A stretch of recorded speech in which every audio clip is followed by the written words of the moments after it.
All right, Carl.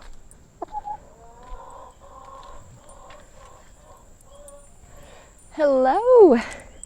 Welcome to Chicken Happy Hour. Carl and I hope that you are well.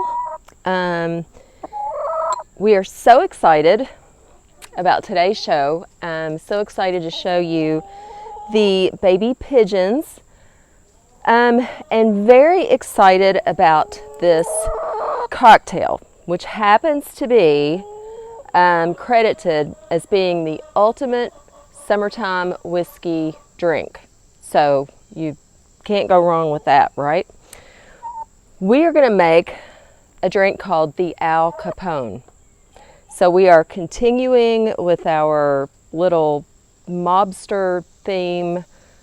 We started out, we made The Godfather, and then was that Friday? We made The South Side. And so now we're just going straight to the most notorious, probably the most notorious gangster in U.S. history. And we're going to make the drink named after him. Okay? So what you need for this cocktail, once again, it was really cool and kind of rainy earlier. I decided to video, and now it's gotten really hot, so the flies are bad. You need rye whiskey. You need vermouth, sweet vermouth. You need Campari, which is an Italian bitters. And then, just for kicks and giggles, I'm going to float a little orange bitters on the top. And then for garnish, you need an orange peel. Okay? So, and then you need your ice. Now, you can shake or stir this. I read both. I'm more of a shaker kind of girl myself, but either one is fine. All right, and supposedly this was invented by a bartender in Brooklyn, and that's really all I know about the origin story.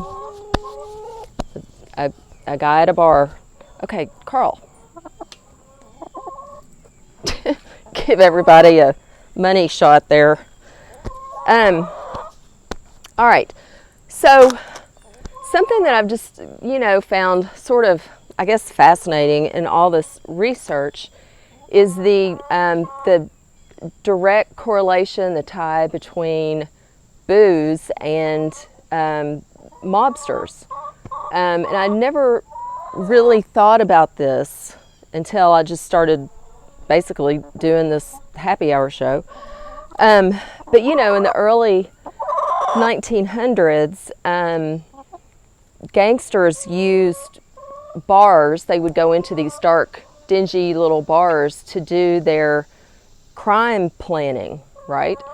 So there was that. But then 1920, when Prohibition struck, it kind of cemented that relationship, I think.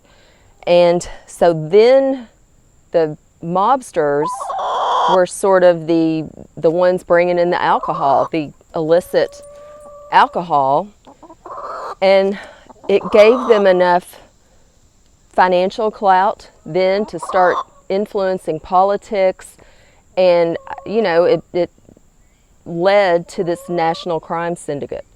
So just really crazy when you look back at the history. And Al Capone was, of course, in Chicago. He only reigned over the Chicago underworld for about 7 years. So, people think that he was this mobster for decades, but 7 years.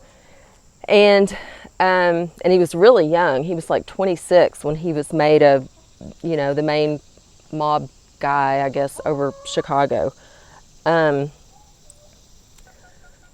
What else? I just lost my train of thought. Oh, after the St. Valentine's Day massacre, where, supposedly his guys killed like half a dozen guys, 7 guys on the north side Because remember, we talked about the other day, Capone was on the south side of Chicago. So they just mowed down these guys in a garage, and that kind of was the beginning of his demise, because before that he was sort of the good bad guy. Like, he gave money to charities. He like when he went to a ball game, he'd get cheered. It was like, yay, Capone. But after that incident, the St. Valentine's Day massacre, that kind of tarnished, I think, in the public's eye. In fact, that's when people started saying, we need to declare Capone public enemy number one. That's where that comes from.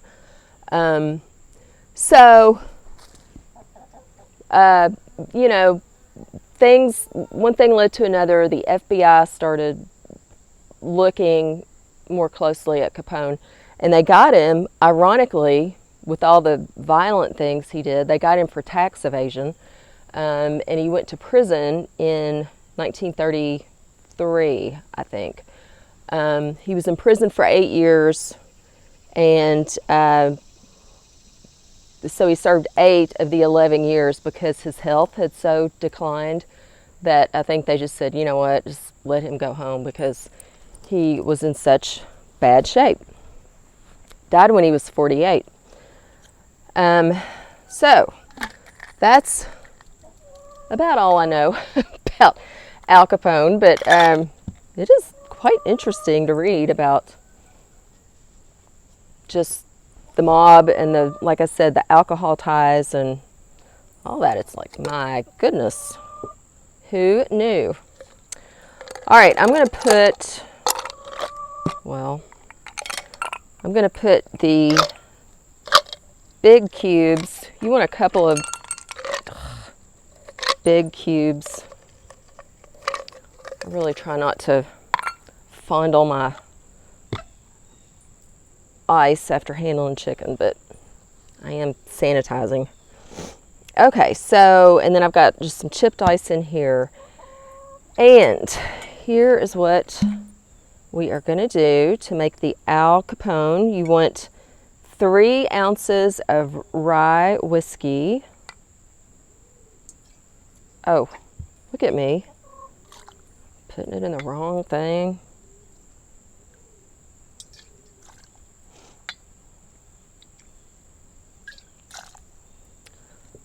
Alrighty.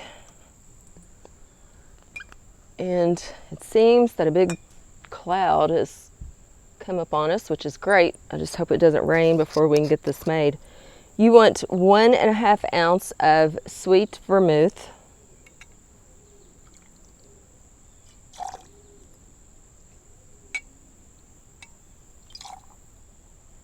I've come to appreciate the jigger. And then you want, so this drink really is a direct descendant of the Negroni, which I make all the time. We need to make one on the show. It's like my all-time favorite drink. If you've never had one of those or never made one, look it up. I mean, it's so easy to make. We only want, it's basically a splash of this, 1/2 ounce, just enough to give it a sweet orange kick.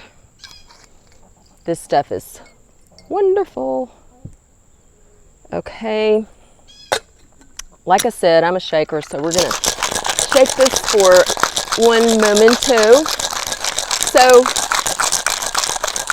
Al Capone contracted syphilis, which ultimately is what killed him. It went to his brain. So he had neurosyphilis, which I didn't even know was a thing. And by the time he died, I read that he had the mental facilities of a 12-year-old.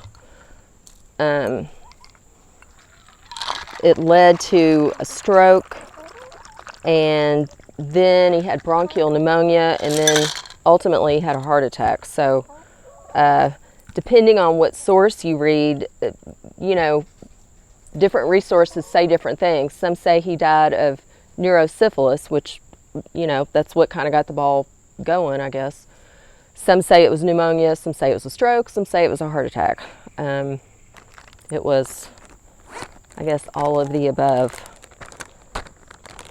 Okay, and then we want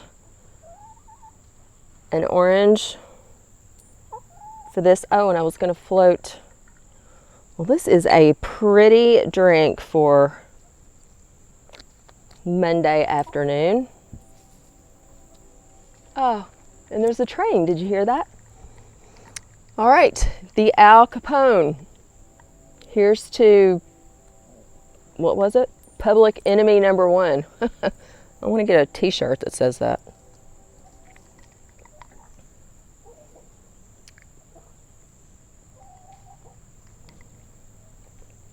You know what?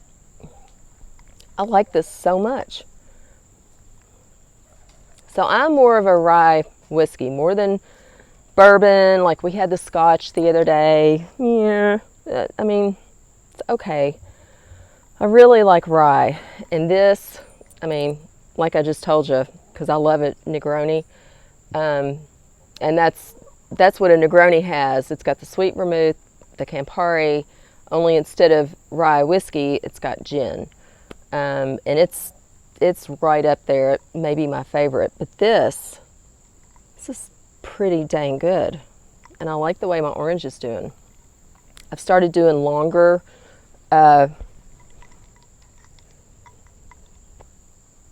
what's this called? Orange. It's not a wheel. Rind. And I really like that. I've got flies, mosquitoes. But at least there are chickens, right? For chicken happy hour. Once again, the emus are right there. That's the only thing I don't like about this new situation where I'm sitting. And it's thundering. All right, let's go in. Now, there are some crazy things with these pigeons, y'all. First of all, just go on and share this because you'll see it when we go in. There are only 2 babies now. We lost the runt, the little tiny one, the day after the last video. So I was talking on, I think it was Friday, about the fact that we were trying to supplement its food because it was so far behind the other 2. And, you know, that still it was like a third, if that, of the size of the other one. So we were very concerned about it. Well, Saturday morning it was dead. So, so we've got 2 now, and they're both doing great. We've switched up, and I'll show you this, the arrangement. I mean, they're still, of course, in the same place. You never want to move the nest of a pigeon. Like, you know, if you find a nest and you're like, oh, this is a bad place, I mean, just let it go if there's already babies in it, because the parents will desert it if you move it. So that's all the same. But we've started letting the parents kind of come and go out here because it's just good for them. They were cooped up in that one room, and so they go in and out and feed the babies. It's a good situation, I think. But that's one thing. We lost the little tiny one. Another anomaly, I just think it's so bizarre, and I'll wait. I won't tell you about it. I'll show it to you. But it's the craziest thing that I just discovered this morning. So let's go in and look at this. Cover this up so the flies don't carry it off. All right. Let me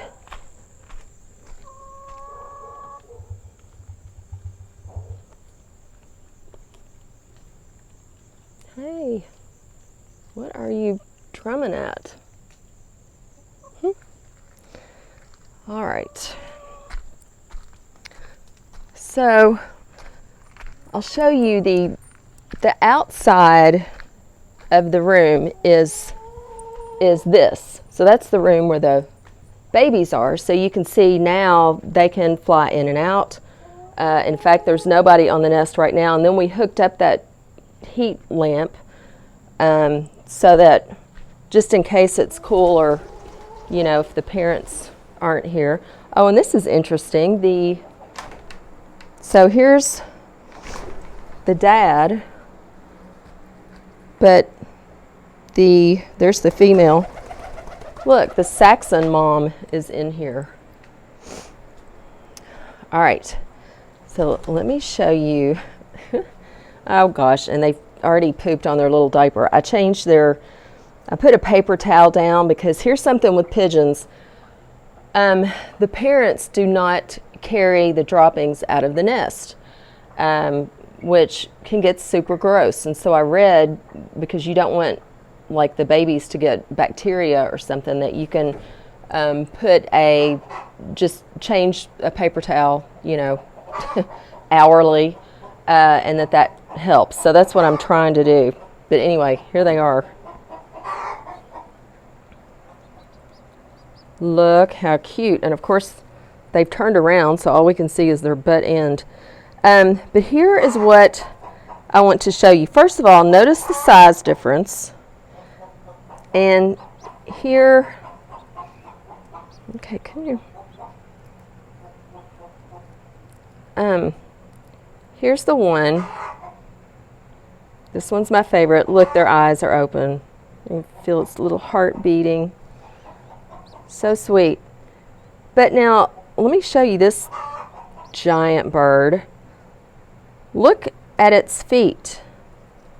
It has, I don't know if you can see it, it has the feathered feet, don't you? All right. I see why they're called squeakers. Yes. Oh, so sweet. This one, I just love. So sweet. Okay, so here's the deal. And I don't know, I would love to hear your comments about this. Maybe I'm just crazy or overreacting, or, you know, my world's pretty small. So, I think those pigeons are from different parents. So I think the one with it's called muffed feet when they have the feathers on their feet. I think that's the mom of that one because she has that same thing. I think the other one, the smaller one, is the baby of these two. Because number one, there's the size difference. And number two,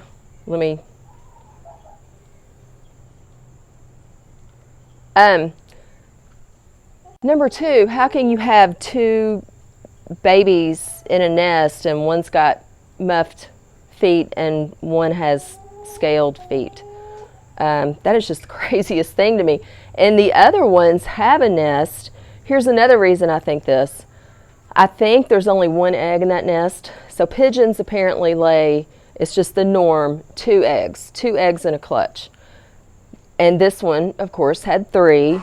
The little runt, didn't make it, which I think the other one, the one that died, is a baby of these 2. So that would explain the 3 eggs here, the 1 egg up there. But it was just wild when I was playing with them this morning and I realized one has the feathered legs and the other one doesn't. And by the way, scientists have done research on that and narrowed it down to like 2 different genes in the DNA sequence that cause that. And they've actually taken it back to like the dinosaur period. And it's the involvement of this gene in dinosaurs going from growing feathers to then becoming birds. So it is a little bit crazy when you start reading that stuff. But anyway, there's that one scaled leg baby and one muffed leg baby. And I don't know. There's that. Again, maybe I'm amazed over nothing. I've been told that before. But there is that bit of crazy news. But I think that one is her baby. And I don't know if you noticed, but the bigger baby has like a black spot on its butt. And I think, because these two, that one's got brown and the dad has black. So I think that is the deal. So anyway, once again, everybody's up here. I need to move my table back. There's Bob hanging out. All right, well, thank you so much for joining, and I'll probably do another one, at least one, maybe 2 videos this week, and I will definitely be posting pictures on my Instagram, Coffee Bean Blues, if you want to check that out, because they are really growing fast. They'll have feathers probably in a week, and they'll fly out of the nest in 4 weeks. So, but they do grow fast. Try the Al Capone. It is fabulous. I'm going to go back down here and get mine. And so try it and let me know if you like it. Thanks for joining.